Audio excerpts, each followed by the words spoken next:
Hey folks, Kilt-Man here, Kilt-Man at your services. How are you all? I hope you're all doing very, very well. Now, firstly, apologies for the lack of Kilt-Man videos over the last few days. Wasn't by choice, but you know that pesky miscreant I always go on about? Yeah, that little bundle of fate that happens to you under the banner of stuff, real life stuff, which hurtles into your path and derails you completely from, what you intended to do. Well, it wasn't just me that was targeted this time. Almost every member of Kilt Mansion suffered at the hands of stuff. And the scenarios were rich and varied, but painful to all. So, I'm not going to linger on about all the tragedies that has befallen the household over the last few days, but suffice to say that what I tend to do when things go tits up, apart from killing everyone responsible, no, I don't do that anymore. I, like many of you people, will curl your tootsies into a lovely, comfortable, cosy pair of old familiar slippers. Well, I don't possess slippers, but I do slip into something cosy, old, familiar, and comfortable. And it starts usually with this.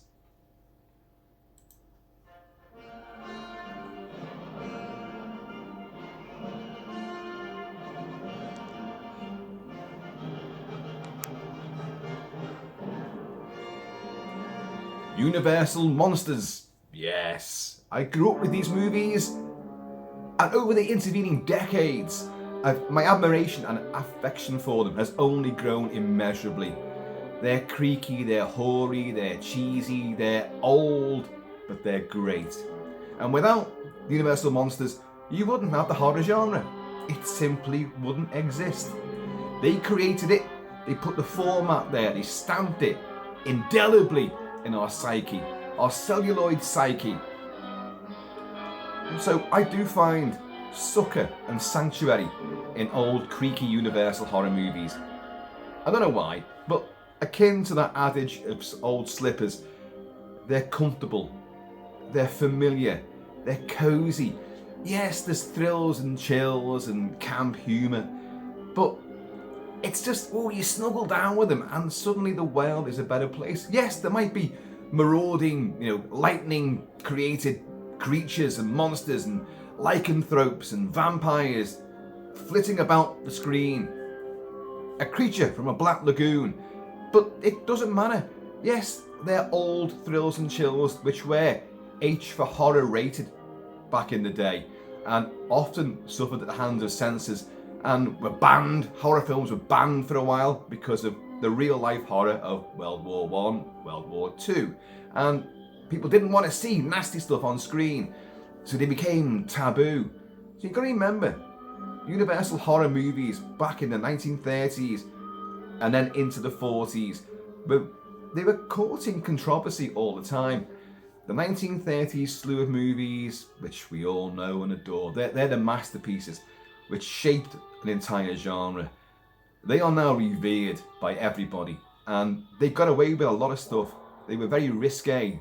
They tackled very taboo subjects.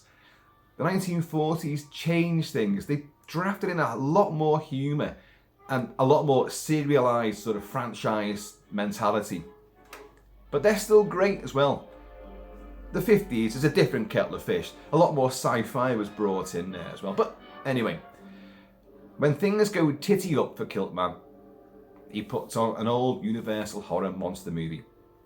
And after this few days of woeful shenanigans, I picked something which I wouldn't normally have gone for from a franchise, a series which I tend to neglect, and it's from the Mummy franchise. Now, The Mummy from 1932, directed by Karl Freund, is a masterpiece. Yes, it's somber. Yes, it's somnambulistic. It's creaky, slow and talky. But you have Boris Karloff as Imhotep, and he's outstanding. He's only swathed in bandages for the first few minutes of the movie, and then he goes for a little walk, and you see the bandage go out. Exit stage left, that was right, that's left. But you know what I mean. But the makeup by Jack P. Pierce for him as the Mummy, you see him here, was outstanding. And then as he's reincarnated and has lived for centuries as Ardeth Bay, his emaciated prune face with his fez on, and he's a wizened old mystic who falls in love with Zita Johann, and who wouldn't? Zita Johann again it's very risque. Some of the things she almost wears during some of the occult ceremonies in this movie.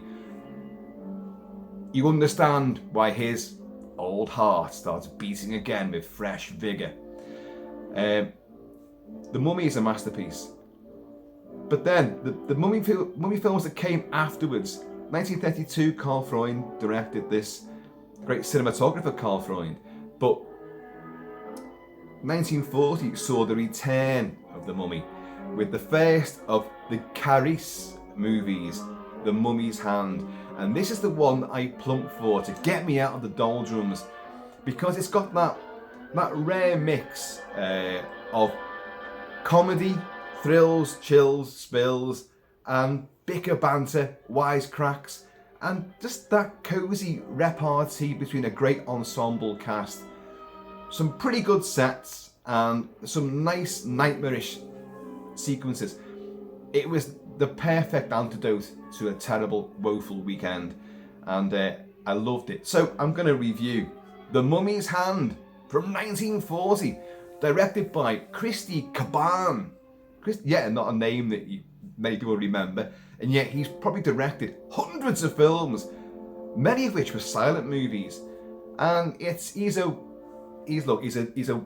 job a day workman director, a director for hire. That's what he is. He's your everyman director. Did westerns, war movies, spy movies, comedy capers, crime movies, thrillers, swashbucklers, but only dabbled a little bit with sort of horror and fantasy and sort of sci-fi. But The Mummy's Hand is great. And it takes, you're hearing its score now. And by the way, a lot of it's scored by Frank Skinner, not the British comedian Frank Skinner, the great composer Frank Skinner, and his regular collaborator Hans J. Salter. A lot of the score for The Mummy's Hand is actually from Son of Frankenstein, which they both did. So you're going to hear a lot of stuff which you're going to recognise, but it's from an expanded repertoire of music for a lot of certainly the late 30s into the early 40s Universal run of movies. They just tracked in the same music, or brought these guys in to do, you know what you did before? Do it again, but make it fresh, you know. Unlike The Mummy, of course, who's about 3,000 years old in this movie. But yeah, this is the beginning of the Karis saga. He's only played by Tom Tyler once. Tom Tyler plays him in this movie. Then it's Lon Chaney Jr., the son of Lon Chaney Sr., the man of 1,000 faces, who, of course, in the year after would become the Wolfman and would retain that character of the tortured Larry Talbot for, well, many years afterwards. But he'd also be playing the Mummy, as we'll find out, and also be playing Frankenstein's monster, and even the son of Dracula. You know, he stamped his feet into some of the great footprints of the great movie monsters. Oh, there's a great monster lurking down here. No, not that kind of monster. This kind of monster. And boy, have I needed lots of this over the last few days. But hey ho. So, this movie. You begin, as a lot of the Mummy movies became a sort of a trademark, they keep using flashbacks from The Mummy or the previous movie in the run. And we begin this movie, The Mummy's Hand, with the great George Zucco. That's not Danny Zucco's brother, but the great George Zucco. So oft a villain in Universal horror movies and thrillers. You know, he's just got one of those faces and those dark, beady eyes. And a fez. He's got a fez on. He's anything but Arabic, you know, or Egyptian. And he is summoned to a temple, a hidden temple in the Hill of Seven Jackals. It's great. To go and see the old high priest who has been looking after the mummy and the tana leaves. There's the thing. In the mummy, which was Boris Karloff, it was the scroll of life, the scroll of thought, you know. And now we reject that now, and our mummy is rejuvenated, revitalized by tana leaves. Basically, you make a cup of tea out of it, and you kind of inject it into him, like, and he loves it, he does. The high priest tells him, you know, look, I'm dying, and this guy is like, he's shaking around, he's dead jittery, he's wizened and white-haired, and there's a few, you know, lower priests who are servants there. He says, you know, come, like, and he calls him son, and George Zuko, who plays Andu Hep, calls him father. So you're kind of thinking, are they father and son? But that's never made clear, or it is just like a sort of a general sort of terminology. My son, father, you are the greatest, father, you, whatever. He says, come here, look into the pool of the waters of Karnak. Some great names. The Hill of Seven Jackals and a pool of Karnak water, which you have in the Boris Karloff mummy from over a decade, well, almost a decade before. And they look into this limpid font, the clouds dissipate, and you see footage from the mummy. And it's great because there's even camera changes, there's edits as well. You know, how could you look into this thing and it's going to show you exactly what happened with edits and close-ups and then external shots and all that, like, and even sensorial edits as well.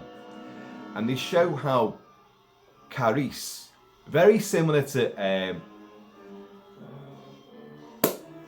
Imhotep, there's still a lot of these stupid names, in the first movie, pledged his love to the princess. Princess dies, and in this case it's Ananka, and Karis, who's a high priest that back then in days of Set and Osiris and all that stuff, like pharaohs, well, she dies, but he loved her. Oh God, no, well, what can I do? That secret compartment of Tanis leaves, because we know that, well, as we'll find out, Tanis leaves bring the dead back to life. So in a little lonely ceremony, he's about to try to give her resurrection. But he's stumbled upon, and everyone else finds him, and the same old shit happens to him that happened to Imhotep, Boris Karloff, in The Mummy. They cut out his tongue because they're going to bury him alive. They're going to mummify him and bury him alive. They don't want his foul tongue mouthing obscenities to the gods. So his tongue is hacked out. Oops. And then he's buried. And then all the slaves that buried him get speared so they can't talk of where he was buried. Because they bury him in like a little, just like a slag heap somewhere. And then after they kill all the slaves and bury them, the priests come back. And you see all this in the pool. This pool is showing all this, which is all scenes, flashbacks from The Mummy. They dig him up and they take him to the tomb of Ananka, the princess. And he's, because they've cursed him now, he will defend and destroy, defend her and destroy any defiler of her tomb. And of course we know Carter and Tutankhamun and all that, and the curse of Tutankhamun. Well, all of a sudden mummies were really big, they were in vogue, because you mess with these old tombs, you defile them, you Western colonial bastards, you. The Pharaoh's curse will strike you down. And yeah, the curse of Tutankhamun became really big news for a while. But it also spawned all of this genre of the mummy movies. So poor Karis has been imprisoned and entombed to defend and protect the princess that he loved and gave his life for.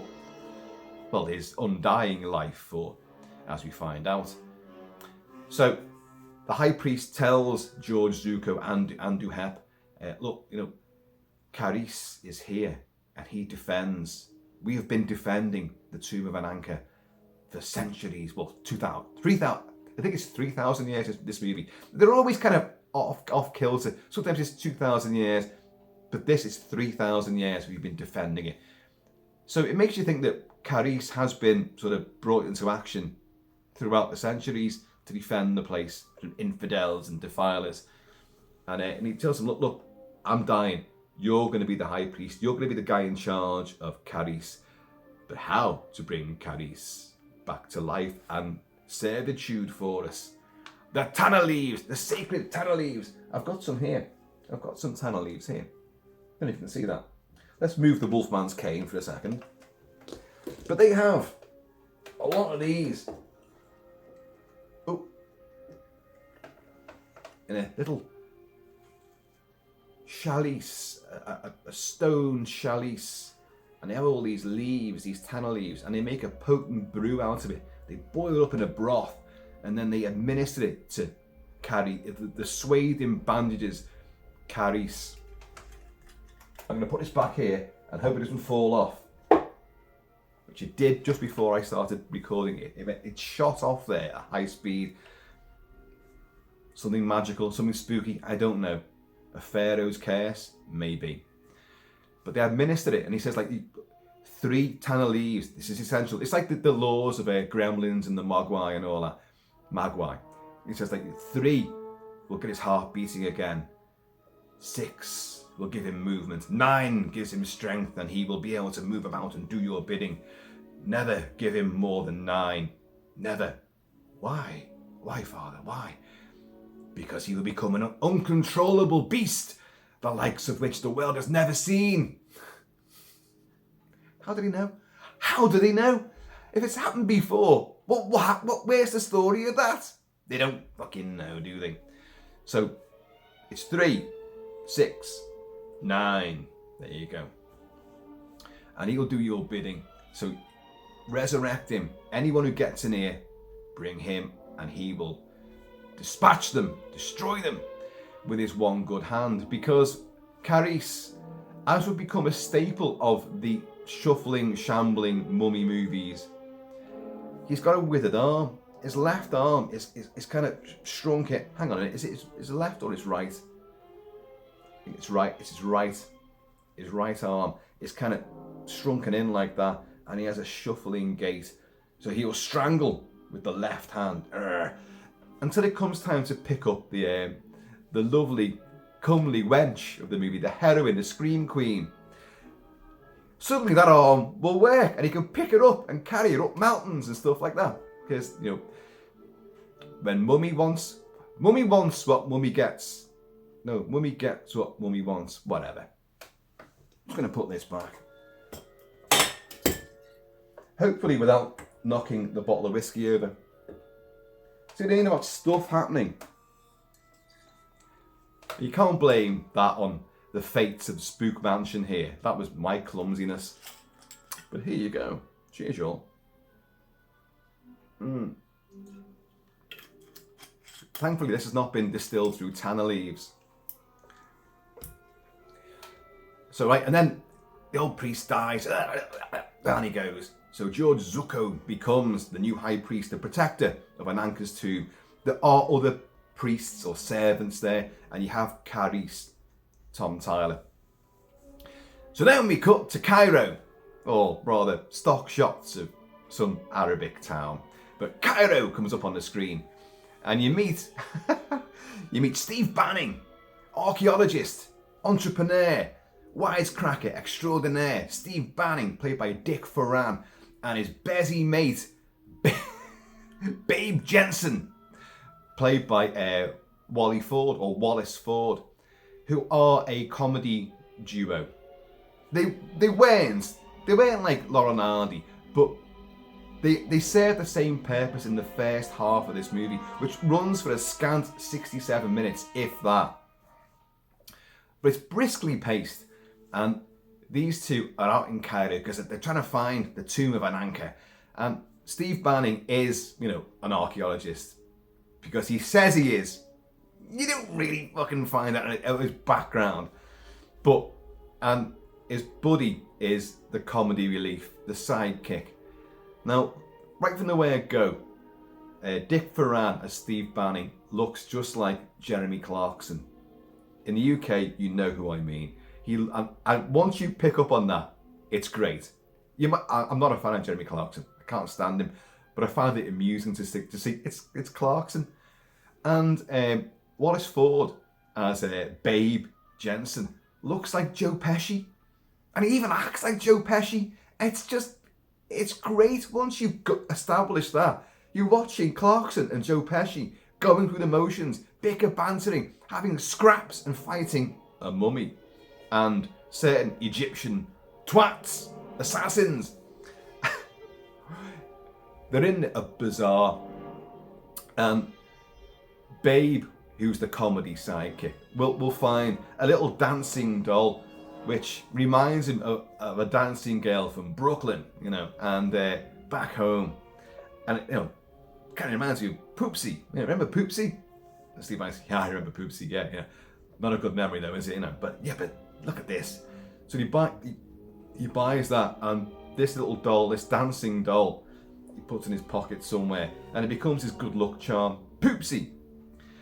But Steve Banning finds something more akin to archaeology, and he finds like a sort of a cracked vase, or vase as they call them, and look at this, these hieroglyphics here, Babe, look at these, and Babe's like, he's his buddy. They're going on, they're trying to find stuff, relics and treasure, but Babe knows nothing about any of this this practice. He knows nothing of history. At some point, Steve Banning will say, this is like it's an old metropolis, and Babe will go like, Metropolis? Is that one of those great big animals from like dinosaur age? He's like, no, it's a lost city. Why have you got him in tow? Because he's great good fun, that's why, and he's your mate. So they find this, and and they buy that, but the old beggar that's there, they give him like a shekel or two, but the old beggar isn't quite the beggar we think he is. No, because when they walk off after a few little wisecracks, he's kind of like, and you can just imagine the thought bubble. Must go and report this to the big boss. But Banning and his mate Babe go and see Dr. Petrie. Dr. Petrie, played by Charles Trowbridge. And he says like, yes, Steve. Regular viewers will know that I have a bit of a bugbear with films from this era where every sentence they've got to use the main character's name throughout it. Well, Steve, it looks like this, Steve. Steve, yeah, I think you're right, Steve. Hey, Steve, have you thought about... We know what his fucking name is. Stop saying his fucking name. He knows what he's called. He knows you're talking to him. Stop saying his name in every fucking sentence. But that will happen throughout the entire movie. But hey, it's the charm of it all. So it's like, yes, I think you could be right, Steve. This could be a map leading to the tomb of Ananka, the hill of 7 jackals. Right, all we need is funding for an expedition. Oh, yes, Dr. Petrie, yeah. Gee whiz, we're down to our last couple of bucks, and it is one of those. So they retire to a bar run by a Cockney bartender. And they meet the new main character, the next main character of the movie, played by, oh God, hang on a minute, Cecil Calloway, the great Salvani.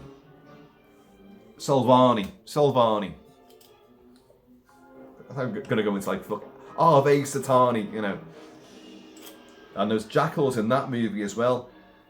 Damien's mother is a jackal, not his dad. Your first omen. Shove it, where the sun don't shine. Cheers, y'all.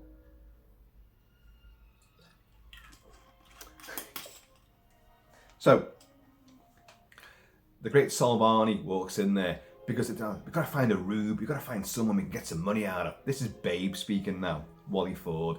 I've got to find some asshole that we can exploit. And then this guy comes in twirling a cane. Well, everybody, hello, and all this. And he goes, I think we got one. So he's going to do like a card trick on this guy. And And this guy's got this knowing look about him, and it's sort of like, the twinkle in the eye, the smirk on his face. And as Babe is like, look, if I guess your card right, you've got to buy everybody here drinks. If I get it wrong, then I buy everyone drinks, Okay, in this game, okay. But he's smirking and sniggering to himself. And at the same time, Steve Banning, our hero, notices behind the bar, there's a poster for the great Salvani. And it's like, that's him. He's a fucking grand magician. Oh shit! And he's trying to tell Babe, Babe, and but he doesn't get through to Babe. And then he's, oh well, okay, we're gonna lose this. You're gonna make a tit of yourself, but it's gonna be fun to watch. And of course, it does go catastrophically wrong for him somehow or other. I mean, the great Salvani genuinely has some magical abilities, because how the hell he does this? Puts a card around the guy's back, and he's like, your card was the ace of spades. Well, what was it? It was the two of hearts. I think that's right. And he goes, but there's no two of hearts there. It must be a full deck of cards. There's no two of hearts here. Oh yes, there is. And he plucks it out of thin air, basically. And everyone laughs, and he goes, Babe, I was trying to tell you, look. And they strike up a rapport. And they tell him that, look, we want to fund this expedition. And he's like, well, I can fund this. I want to be part of this. This would be great, And they're kind of like, they're a bit distrusting, but, he comes on board and does another fabulous magic trick, which, God, I wish I could do this. Empty glasses. Sitting at the little table, empty glasses. And he goes, oh, well, you need to get some more drinks. Well, don't worry about that.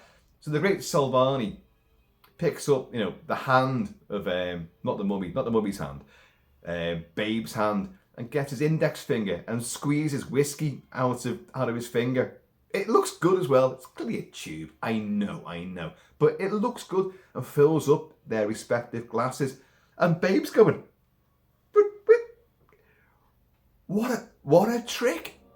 I want to learn that one. God, my life would just for that one trick alone, to drip whiskey out of, well, I drip whiskey out of one part of my body quite regularly, but to replenish with this would be great. My God, cheers, the great Salvani.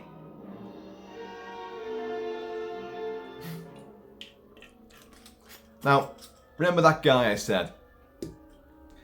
The beggar. Well, the beggar did go to see the high priest, but the high priest ain't just the high priest, whose now job is to look after Ananka's tomb and also, unleash Karis. He's also he's Professor Andoheb at the Museum of Cairo Archaeology, because they take the vase to him after Dr. Petrie saying, no, this could be really interesting stuff. They take it to see this big Professor Andoheb, and he turns around, Professor, we've got Mr. Steve Banning here. He's found something which could be really fantastic. And you know who it is. Before he even turns around, he's got his fez on, and he turns around, and he's got one of those jeweler's magnifying glasses, like one of them big monocle things. Why did I open the other eye? That one. And he turns around like that. Hello, Mr. Banning. Pops out. Boop. I found this. I think it might lead to the tomb of Ananka. But of course, this guy, it's Andoheb. That's his job to protect that. So he's like, oh, misinformation. Oh, there's many of these fakes are around here. Don't fall for this. It's bullshit. It's bollocks. It's complete buffoonery.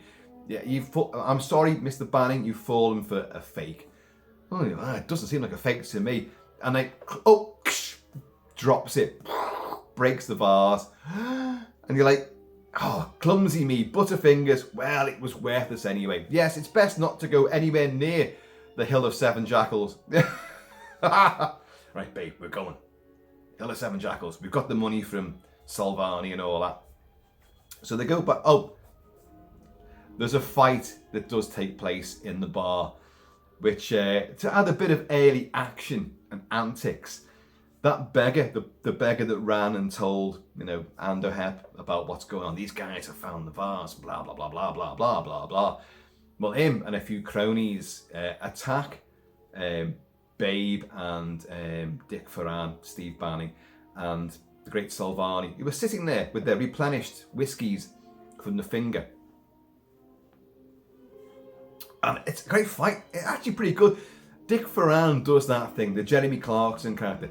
He blocks a punch coming in and boof, and then blocks it and boof, and people are flying over tables and there's glasses and bottles hailing, behind the bartender. It's like that Cockney bartender, the Cockney Cairo bartender, and tables and chairs are going over. Lots of boof and bodies, and they smash a window, and the three of them escape out the window. But the fight's actually pretty good. It's pretty well done. And you've got to remember, as we will talk about Karis and Tom Tada playing Karis, but a lot of the films of this era that weren't horror movies or sci-fi movies were westerns or swashbucklers or jungle adventures. That's important as well. So a lot of fisticuffs and action and stunts and just big melee of people throwing fists and knees and, well, I was going to say putting the head on, but they're not doing that. They don't go quite that far. But it was a staple element of a lot of these movies, so it actually is good fun to watch it in this likeable, lovable horror movie full of mummy hokeyisms. So they smash a window and they get out, but they get back to their apartment, and I think Steve Banning's freshening up, and Babe's just sitting there. Knock at the door. Oh, sorry, before we get to that bit, you meet the Great Salvani's daughter, Marta, played by Peggy Moran, who is lovely.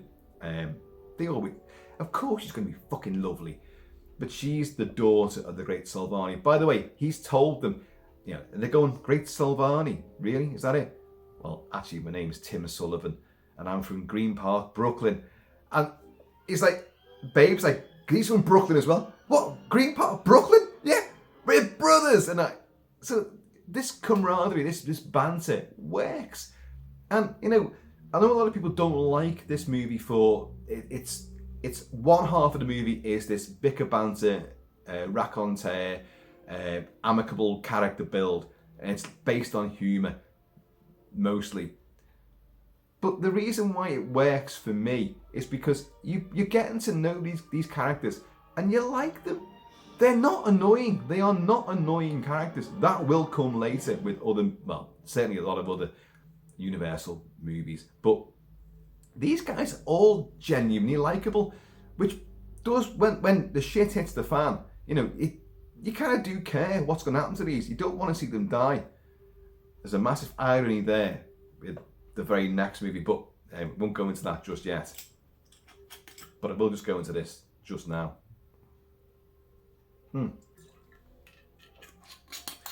But the daughter, Marta, her dad says, look, I found this expedition, I've invested in it, we're going to go and do this, we're going to make our fortune and blah, blah, blah, blah, it's going to be great. And she went, what, father, how much did you give him? And I've forgotten how much, a couple of grand, I don't know. You gave him everything. Oh, yes. And you trust these shysters? Father! And she pushes him into, one of those crates where, and you've seen it in Indiana Jones and The Last Crusade.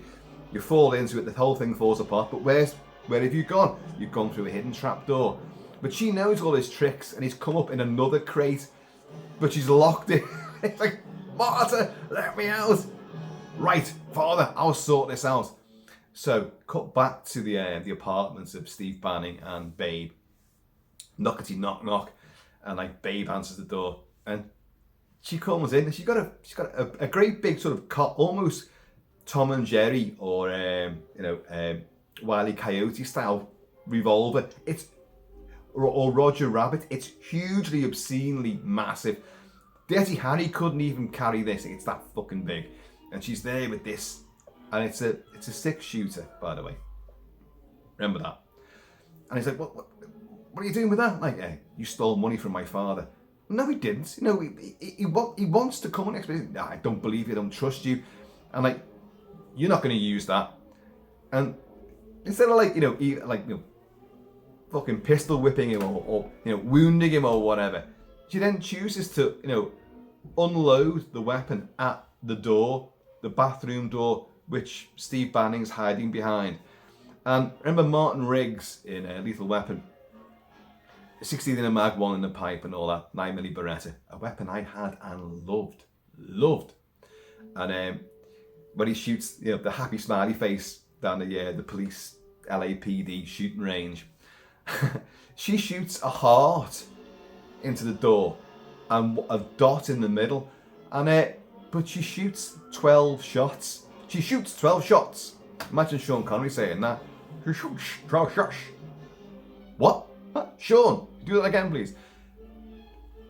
This fucking it's got 6 chambers, but then again, it's so outlandishly sized. It's like, well, it's clearly a stunt prop gun they use in the magic show, but she does this thing, and Steve bursts in like, could have his fucking head blown off, like bursts in and wrestles the gun from her and all that, like, and then they sit down and they have a discourse, and he says that, look, we're not shysters, we genuinely are going to go on this expedition. We're going to find the tomb of an anchor. We're going to make our fortunes, and your dad and you are going to benefit. So come along. Actually, I think she insists on coming along when they say, don't. No, there's no space for a woman on this expedition. It's dangerous out there. But of course, she comes along. Got to have some screaming, haven't you? So off they go to the Hill of Seven Jackals. And this is the thing, they've got bits of the vase, and I think they've got a bit of or does that come later? Either way, they're piecing together, literally piecing together a map showing where the tomb is and a secret passageway in the mountain, the hill of those 7 jackals. One of which I'm sure Father Damien mothered Damien. I'm still reeling from the how the first Omen completely retconned everything from the Omen trilogy so badly as well. In what was an otherwise great movie. Do check out my hugely spoiler-filled review. Anyway, so they get there and they've got teams of slaves basically. And they're trying to find a way into the mountain. Like, well, it's got to be here somewhere. So, but there's a landslide. You hear like an explosion, and Babe was setting the explosives, the dynamite, and all this. And they find him under the rubble. And he's like, "But I hadn't even pressed the plunger. I hadn't even done anything." And the camera, and a great sort of like cliffhanger moment.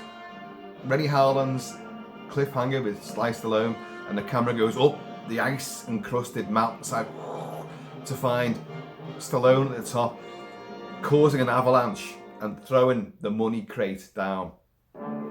Brilliant. It's a great sort of trick shot like that, goes up the mountainside, and you find there's George Zuko and I think the beggar slash assassin and spy who's there, and they've caused this sort of this rock slide. So they're there. We know they are there to defend Ananka's tomb. So, what happens next? Stuff happens next. Just like, well, Babe, you're okay. That's all right then. How's Poopsie and that fucking doll? Poopsie's fine. Should have warned me. It's my good luck charm, Anyway, so that night, the jackal howls.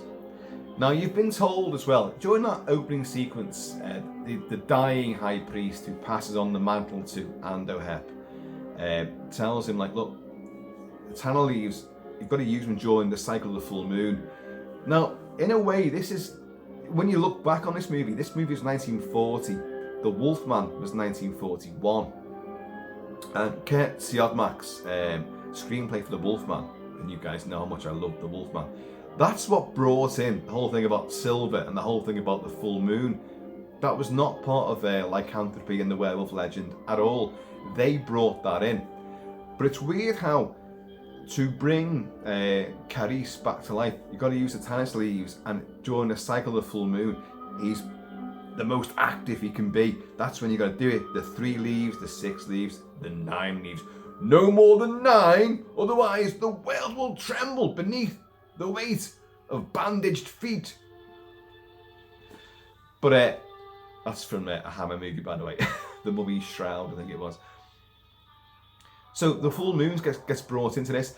Now, as I say, the Wolfman would be a year after, and it's almost like they're sort of prefiguring, you know, the Wolfman. And I kind of like that. It's a nice little touch. It's not massively necessary to this story. The full moon is associated with the Wolfman, by far, not with the mummy, but it's a nice little touch regardless. So of course there's a fucking full moon, isn't there? And the jackal howls. And there's a great moment. They're all sitting outside the camp, the tents, you know, in the camp, got fire going and all that.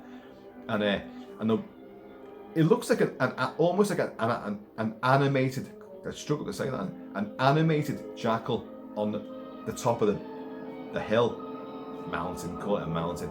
Oh, giving it loads. It looks almost animated or superimposed, certainly.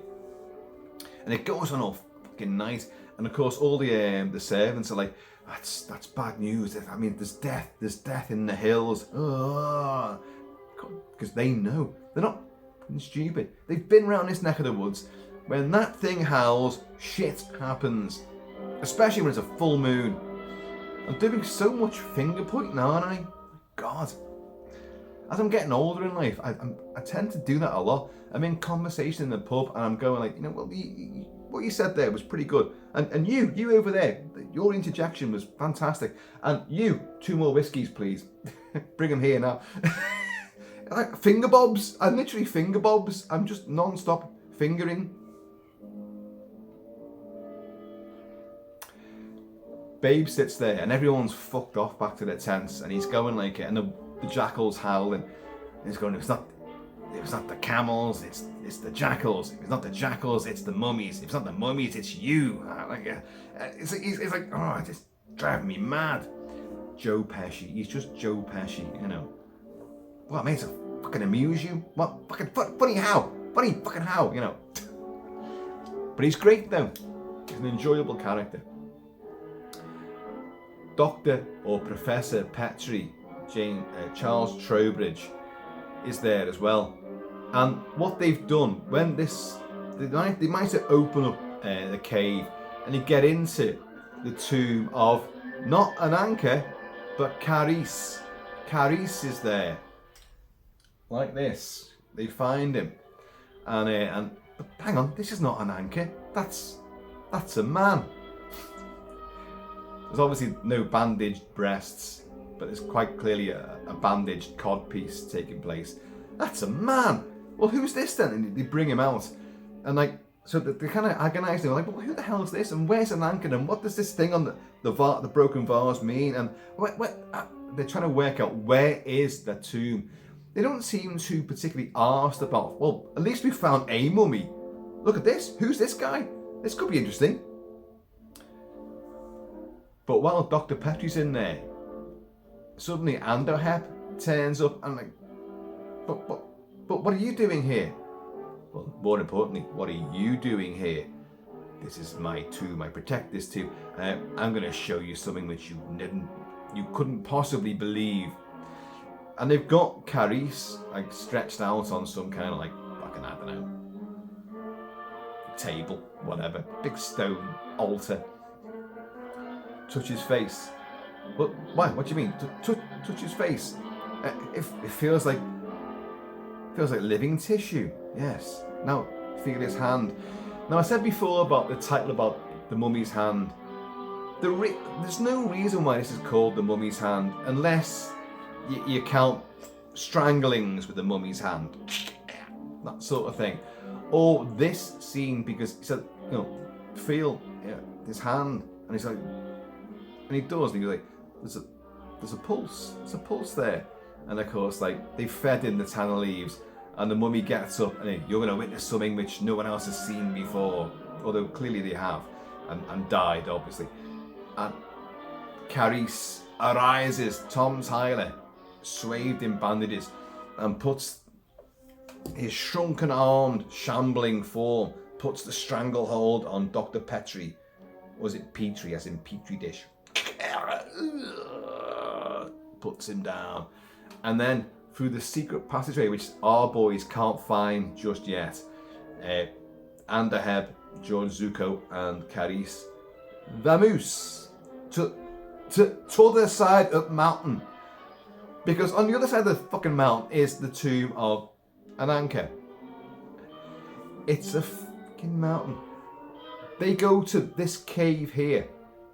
Right. Ananke's here, but they find Karis. They don't think to go round the other side. Oh my god, there is the temple of Ananke. Well, they do at some point, but not yet. So our boys will find the body of Dr. Petrie, and look at the grey around his throat. You know, what's that from? And where's the Karis? The body's gone. Someone stole the mummy, but someone killed one of your team.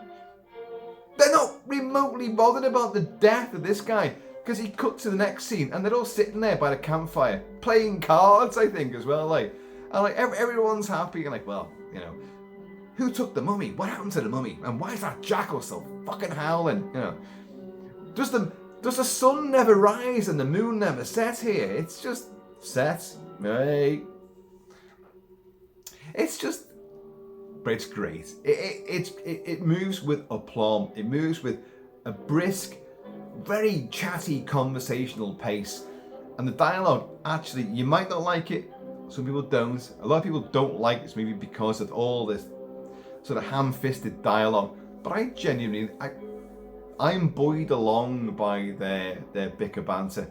I think it works. It's one of those the horror comedies where it genuinely seems to work. For me, it does anyway. Although Evil Dead 2, American Werewolf in London, the humour's interlaced with the horror as well, and they're totally, you know, betrothed and betwined around each other. In this movie, you literally have a half which is comedy, adventure, antics, and then you have a half, well, maybe a quarter, which is really horror and thrills and chills and spills and death. But so they're not bothered about Dr. Petrie. No, fuck him, you know. But where's that mummy gone? And what's this thing about? You know, what are these two lines here? Well, the mummy goes marauding again under the commands of Anduheb and George Zuko, and it goes into the camp and it kills the one guy they can probably trust amongst all the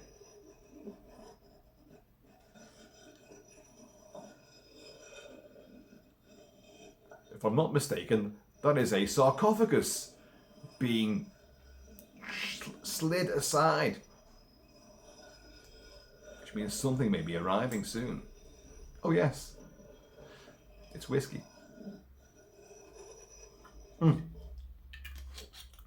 So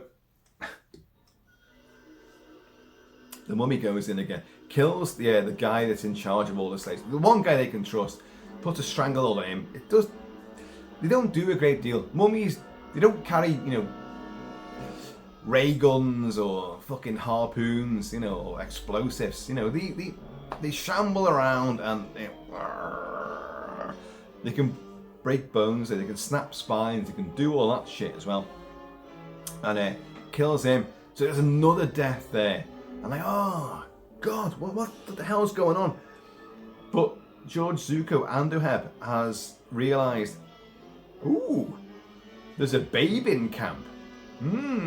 So he has a little idea of his own. And this is quite bizarre. It's kind of creepy. Well, it's super creepy. Look, he's gonna break. He's only been in the job for like a fucking few days, hasn't he? And suddenly he's gonna usurp all of that because, like Karis, who fell in love with Ananke, like Imhotep, who fell in love with whatever her name was. I forgot the princess's name in the first movie was. I forgot it. He falls in love with Marta, who is the daughter of, you know, the great Salvino, and he's like, look, okay, I'm gonna kidnap her, and this is his plan. I'm gonna infuse myself with the tana leaves to be immortal, and I'm going to do the same to her, and I will have carnal lust with her for eternity. That's what he's thinking. That's what he wants to do. Not a bad idea, to be honest. And so he sends Karis, goes back into the camp, and he gets into the tent of Martha's there with their dad. There's a little screen divide, but they're there, and the mummy comes in and puts the strangle on the great Salvino. Is it Salvino? Salvani. I can get his name right. Salvani. But Martha, intervenes, and the mummy turns around and ooh, woman. And suddenly that crippled right arm springs out as she passes out and drags it up the hills, hearing all the screams. Steve Banning. Steve, where are you, Steve? Steve, is that you, Steve?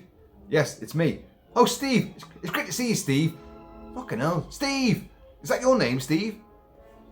They arrive, and the great Salvani is okay. He's a bit of a stranglehold, but he's all right. He's like, Martha. And they see the mummy going up the hill and disappearing into the cave, which is his tomb. Of course, Steve fucking legs it up there. Oh, hang on a second. They have a little interaction as well with that beggar, the beggar spy assassin. They have him, and in a little bit of gunplay, revolvers, not firing 12 shots this time, but bang, bang, bang, bang, bang. They kill this cunt. Down he goes. Fuck him, right? Just seen the mummy up there. The thing is that they're very quick to assume that, that is the mummy. That Scooby-Doo would have a different fucking thing on this. That'd be someone dressed as a mummy, and you'd unmask them at the end. But hey ho, these guys, it is the mummy, right? He's gone back into his tomb. He's took Martha. I'm gonna go in after him this way, babe. You go round the other side of the mountain. First time they thought of doing that. So our boy goes in there, and there's the tomb of Karis, but there's no Karis, there's no Martha. What? Where the hell did he go? Well, they got that fucking secret passageway. But our boy, Babe, comedy sidekick, goes round the other side. And he's armed as well, And there's this. Well, we've already seen it in the opening scene, which shows the flashbacks from the mummy, and you have a massive stone staircase going to the top of the hill, and a huge entrance there. And once you're inside that, you've got the tomb of an anchor, right? But that secret passageway connects Karis to an anchor through the mountain. Why they never went round the other side to do a reconnoiter? What kind of expedition is this? Really missed the trick there, didn't they? But Babe's found it anyway, and he runs up there. Now the thing is, Andohep, George Zuko, with his fez and all that, has got Martha strapped down to another one of these bloody stone altar table things, strapped her down, and she's like, I mean, she's not quite, she's playing a damsel in distress at this particular moment, but she's not that bad. She's not quite the cliche, because she's quite a feisty bitch as well, apart from one horrible sequence just a little bit earlier where she's basically saying, to Steve, I love you. And, Steve, I just want to say, Steve, yes, Martha, you're one swell guy. You one swell guy. That's fucking awful. Anyway, so she's now strapped down, and he tells her, look, we'll live throughout eternity together. There's a cut scene here, folks, and boy do I wish this scene was in there, because what Andohep is doing, he's being sacrilegious himself. He's breaking the vows to the high priest and the protection of Ananka, and he's being blasphemous by trying to keep her alive forever for him. So in a cut sequence, some other servant or servile priests come in and like condemn Andaheb. What are you doing? You know, this is against the laws of Isis and Set and all the fucking whatevers. And so Andaheb brings Karis to life again and kill them. And there are photographs of, I've got stills from this, and Karis does kill the two servants, and he's got one over a great big sort of stone effigy of a jackal or something. It's like, nah, he's putting the strangle on again, and the guy's fucking back's broken as well. And then he kills the other one. But they cut that sequence out, and I really wish that was there, because otherwise our mummy doesn't do a great deal in this film. He shuffles about. I'll talk more about the mummy and Tom Tanner's performance separately, but he doesn't do it. He kills a couple of people. He kills two people and puts the strangle on, well, two others, but doesn't actually kill them. He doesn't kill Salvani, and he does not kill Steve Banning either, who arrives. Anyway, hang on, I've raced ahead of myself again. Babe goes up these steps and he comes into the main entrance and he's greeted by Andaheb, who's realised someone's coming up. Oh shit, you know, bloody infidels again, defilers. And he's put a revolver hidden up his sleeve, as you do. And like, Babe's going like, where is she? Where's Marta? Look, you're too late. She's mine now. And by the way, you wouldn't kill an unarmed man, would you? And Babe's got his gun on him, right? And as he does that, he brings out the gun from his big wizard sleeve, like that, and shoots Babe in the arm. But Babe gets in, bang, bang, bang, you know. And Andaheb, or the stuntman, not George Zuko, tumbles down this massive, you know, array of stone steps. Pause.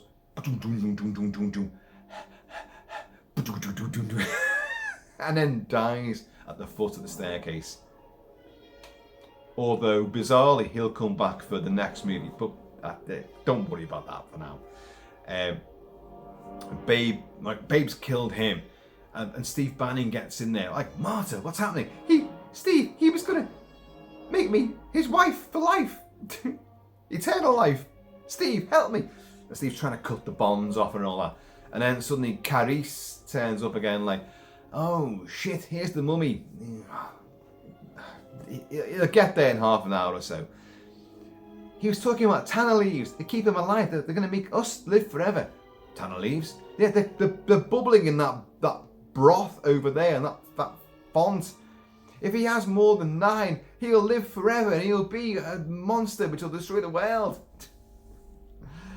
Well, we can't be having that then, can we? So Steve, bang, bang, bang, bang, bang, bang. Bullets have no effect on the mummy. Just drills, just holes drilled into desiccated flesh and rotted bandages. And get Steve, and he's like, But fighty, Babe comes up, bullety.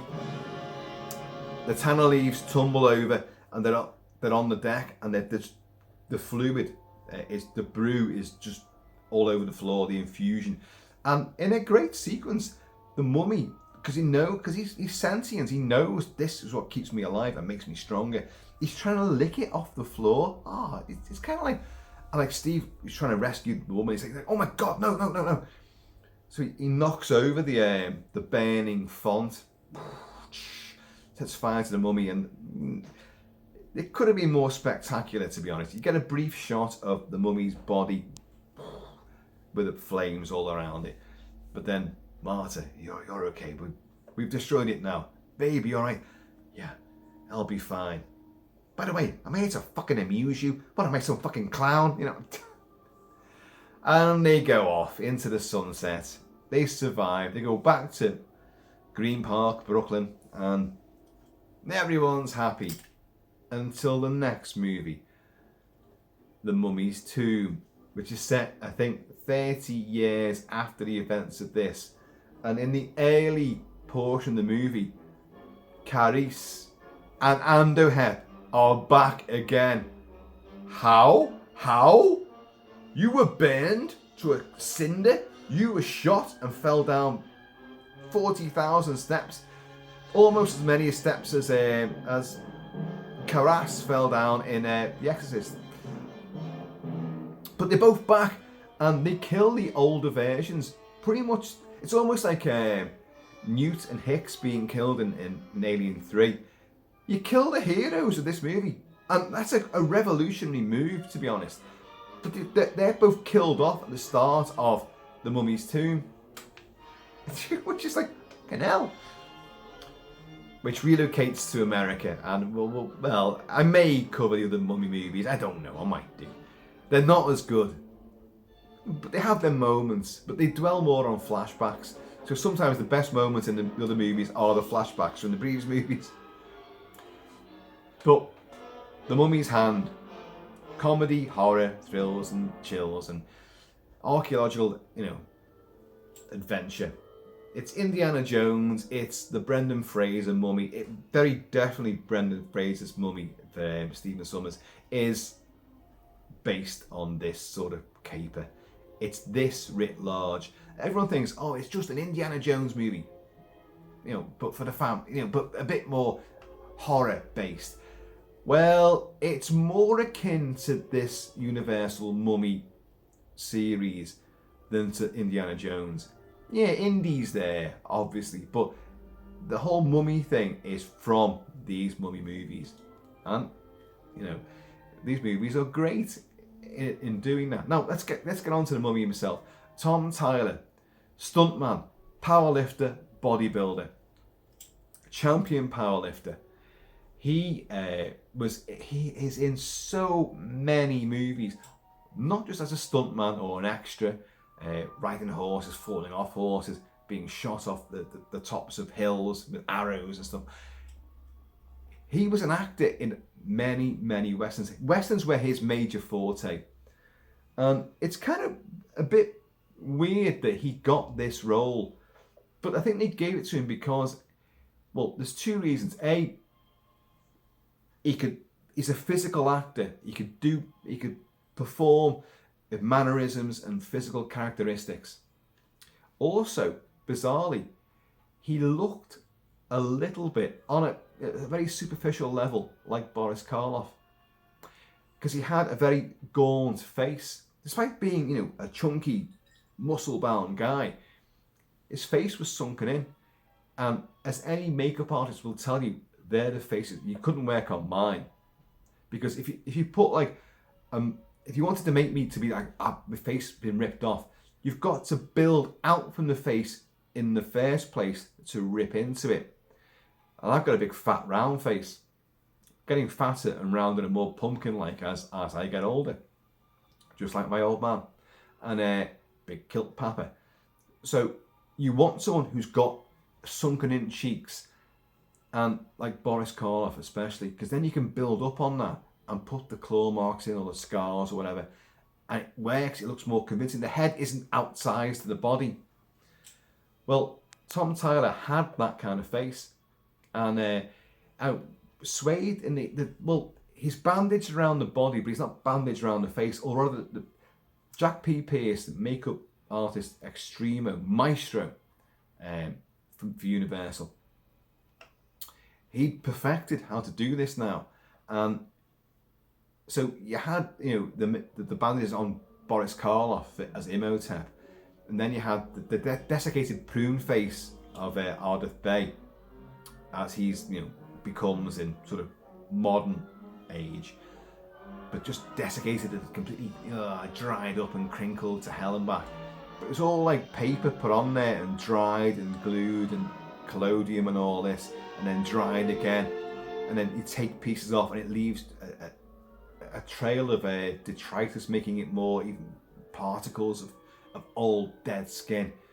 Well, he perfected that by the time of this. So Tom Tyler, his face looks amazing, but there's no bandages there. It's just ruined skin, sunken in. But that's his face.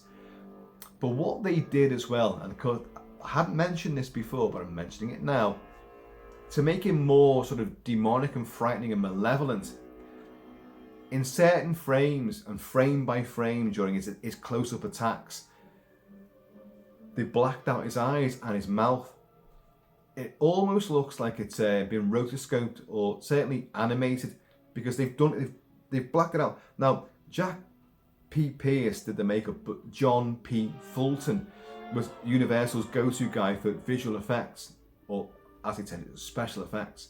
Now, he did not work on this movie. John P. Fulton didn't do the little scratching out on the frame by frame of the attack sequences to make his eyes horribly black, which is really effective. He didn't do it.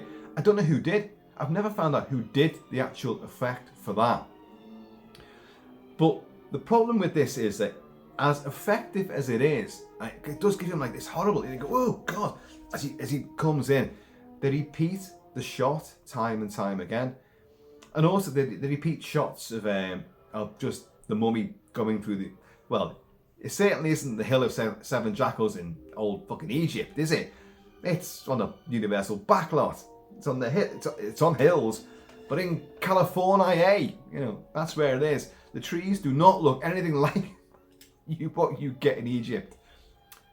And you see the same thing. There's a jungle vine which he walks under a couple of times, and it's the same fucking shot, like, which is a bit annoying. The film, they shot it in 2 weeks. It had a budget of $80,000. It went, I think, $4,000 over budget, and they did film for another extra bit of, you know, day's work. They were filming for 22 hours a day. Now you've got to remember, a lot of these, the cast and crew were Universal contract players and crew, so they had no rights. You could work them 26 hours a day if you wanted to, and they couldn't argue. It's people brought in, and there were a few on this, only worked contract hours, and that was it. But they were working like 22-hour days. Even Marta, who doesn't wear much makeup, but she had, it's not like Tom Tyler in the mummy costume and makeup. She had to be on set, literally, like, they'd finish filming at midnight, and she'd be on set again at 2 a.m.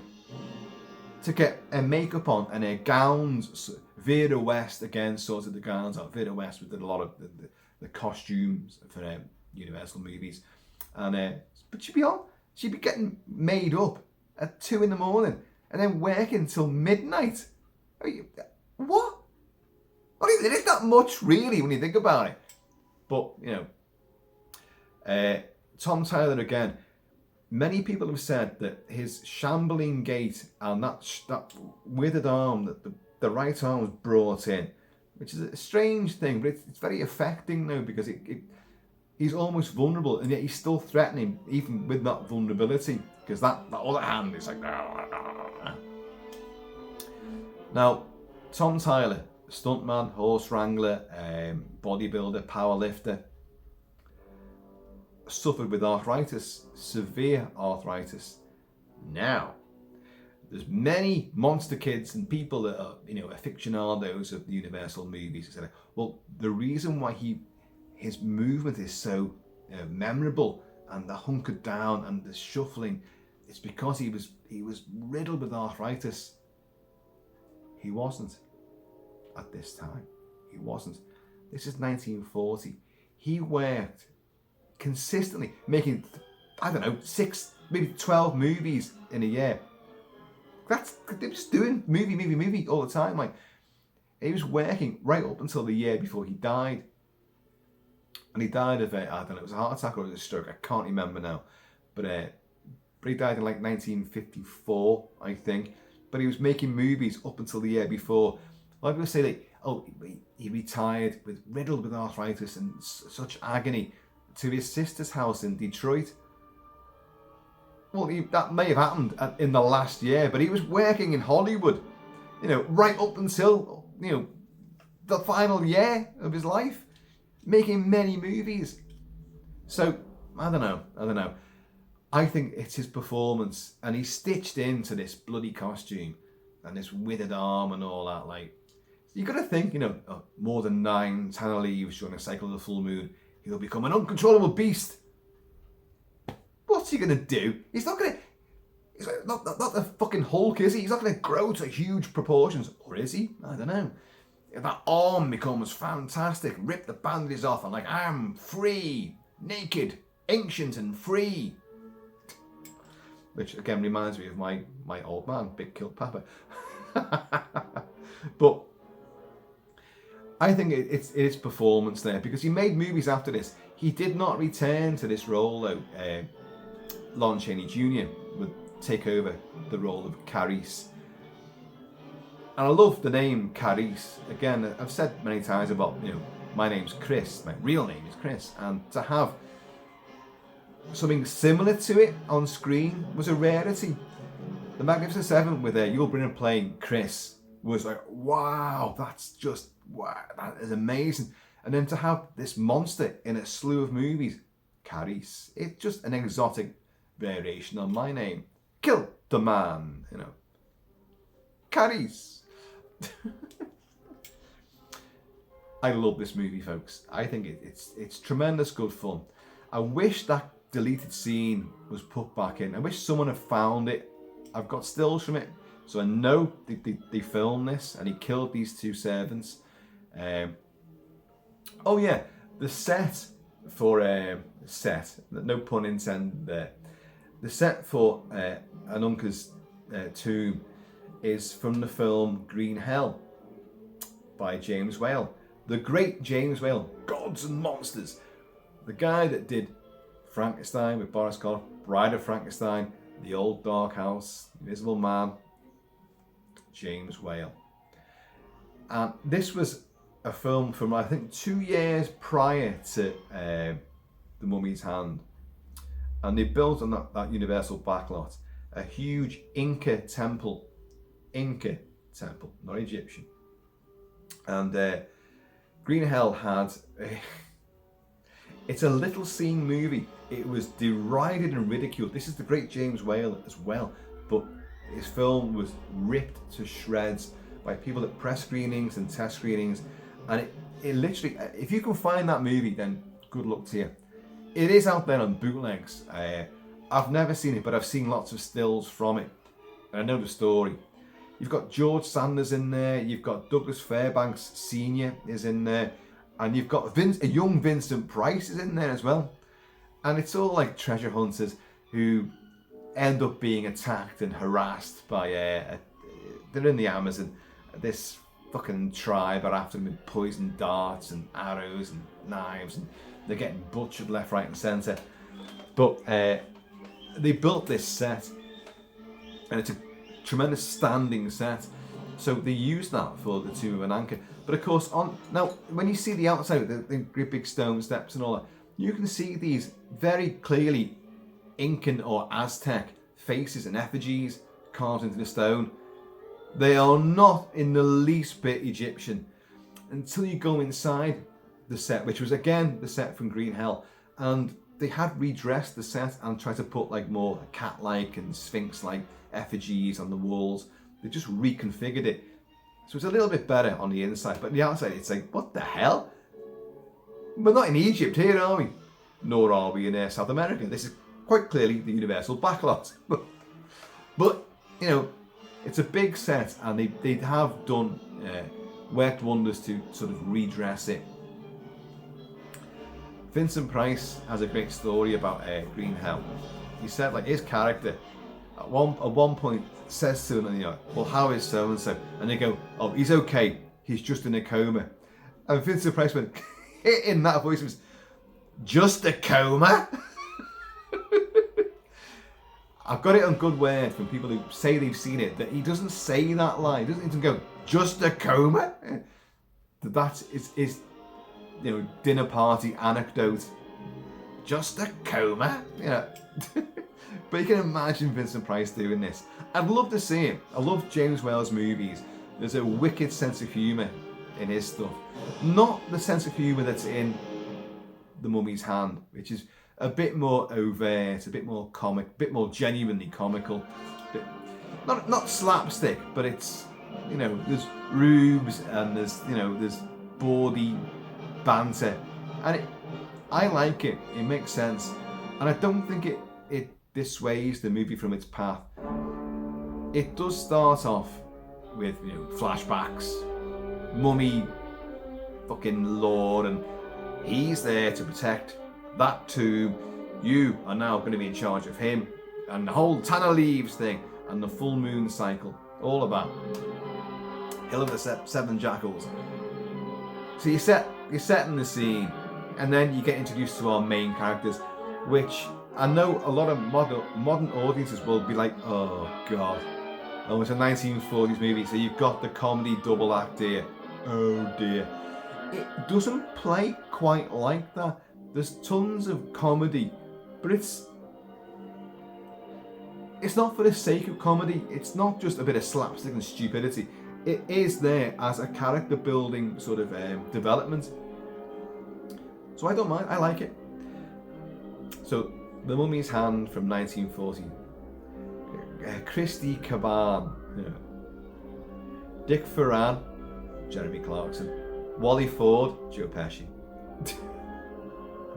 Oh, Cecil Calloway, fantastic. Peggy Moran as Marta. Awesome. Tom Tyler as the Mummy. Yeah. Not in it a great deal, but they never fucking are. To be honest, in the ensuing movies, which are, let's get this right, The Mummy's Tomb, The Mummy's Ghost, The Mummy's Curse, it's Lon Chaney Jr. And he's in it a fair bit, and he's forever going to swamps, and of course Hammer would revitalise that with again you've got a Professor Banning, which is Peter Cushing, and Christopher Lee playing that mummy there, that one right there, that mummy there, shambling across English countryside and swamplands, smashing through French windows and putting a stranglehold on various people, breaking through one poor guy's trapped locked in his cell in an insane asylum, and he hears the mummy lumbering up, and the mummy breaks the bars and gets in, and because he can't get out. That's the thing about the mummy. The mummy doesn't run, doesn't need to run. Once given a mission, once rebirthed, resurrected and given a mission to go and kill, it absolutely will not stop. Like a Terminator. It's going to catch you. You can run. You can hide. It could be 10 years before he catches up with you, but he will catch up with you. He is, sometimes it's 2, sometimes it's 3,000 years worth of pent up rage and anger. And he's a relentless killing machine that absolutely will not stop until you are dead. So that's why there's a genuine fear about these lumbering, shambling, bandage, besodden, behemoths that I love. It works. They are frightening. I mean, you got Arnold Vosloo in the Stephen Sommers, Brendan Fraser movies. Big mouth locusts and scarab beetles and all that kind of stuff. Yeah, he's a bit more active, isn't he? But not very frightening at the same time. Whereas a lumbering thing like that with just these baleful eyes, or in this case, just blacked out eyes. Oh, I should say, they're not consistent. When they do the thing with the eyes for Tom Tyler, they black out his eyes and black out his mouth as well, to make him like this kind of sinister, fucking, almost rotoscoped, animated thing coming at you. There are scenes where they haven't done it, and you're like, but hang on, there's no he's got, you can see his eyes there. Yeah, they haven't done it on all the scenes. So there are a lot of failings and errors with this film. But for 67 minutes, barely. You've got comedy, you've got great characters, you've got interesting sets, you've got mummy action. That does sound like something else, I know. You've got thrills and spills and chills. It works. The economy movies, you can wrap up a great story with action, adventure and plenty in just over an hour. Universal proved it. They did it time and time and time again. Now you got films wallowing in 3 hours of just endless fucking movie footage. If it's worth it, it's great.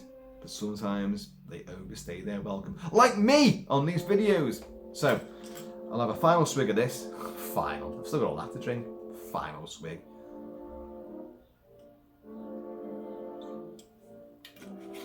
But I do recommend The Mummy's Hand. Definitely, definitely.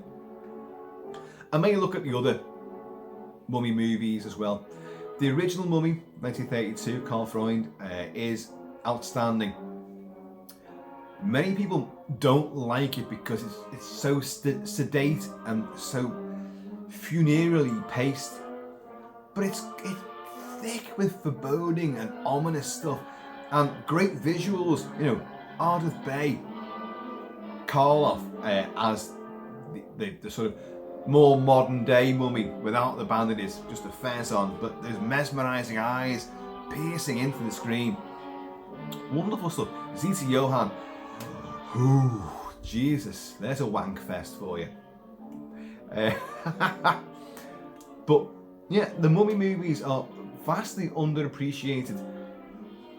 You had your Draculas, but Bela Lugosi didn't do a great deal there. Apart from the first one, you've got Dracula's daughter, and you've got Son of Dracula, which is Lon Chaney Jr. again. The Wolfman. Well, yeah, he has the Wolfman, and Frankenstein meets the Wolfman, and then he's in House of Frankenstein and House of Dracula. He might be one of the main players in it, but they're not Wolfman movies. And then obviously Abbott Costello will meet him as well. Frankenstein, of course, that's by far the greatest run, greatest series that Universal did, I think. Certainly with the first three, Frankenstein, Bride of Frankenstein, Son of Frankenstein. Then you get Ghost and, of course, Lon Chaney Jr. Frankenstein meets the Wolf. That's Bela Lugosi in that one. Let me get this right. It's Lon Chaney, or is it Glenn Strange as... Oh, fucking hell. I can't remember now myself. I think it's Lon Chaney. They get so confusing, folks. I'm sorry. I've been drinking as well, you know. The Invisible Man gets a 3-movie cycle, although it's not Claude Rains throughout the 3 movies. And the first one is infinitely the best. Creature of Black Lagoon gets 3 movies. Brilliant.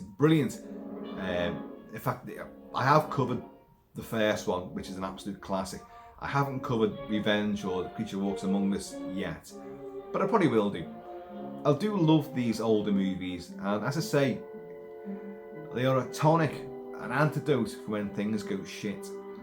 We all have what we turn to. It could be the bottle, it could be whatever. You might go and punch walls. I don't know what you do.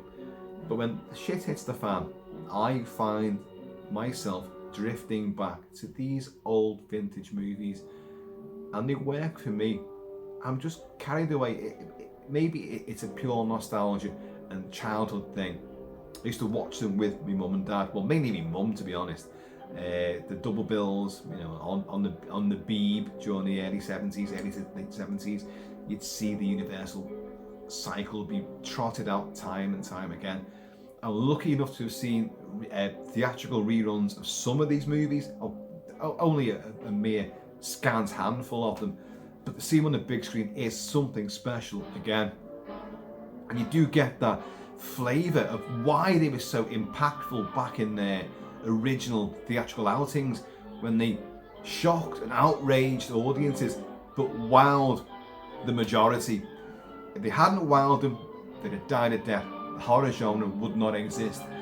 Universal, as I'll keep on enforcing, Universal created the horror genre in movies.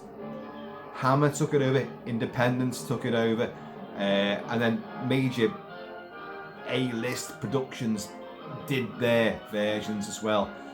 But Universal,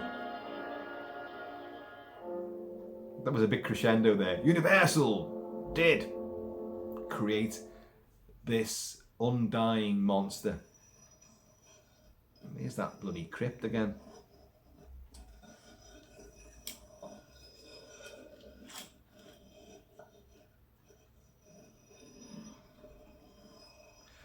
That's a hell of a slab of stone, isn't it? Oh, get cracking, will you, lads?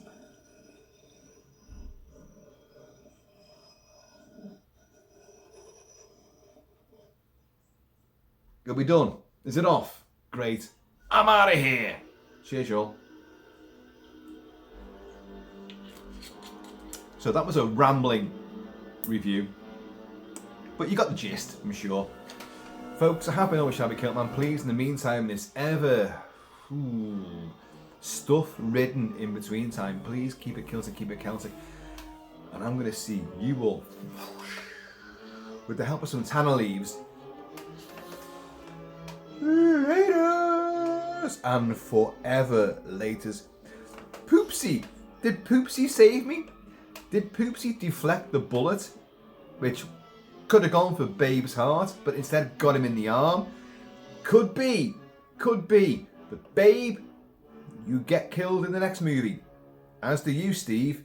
Yes, Steve, I'm talking to you, Steve. Steve, you die in the next movie, Steve. I'm sorry, Steve, but that's it, Steve. It's over for you, Steve. Lights out, Steve.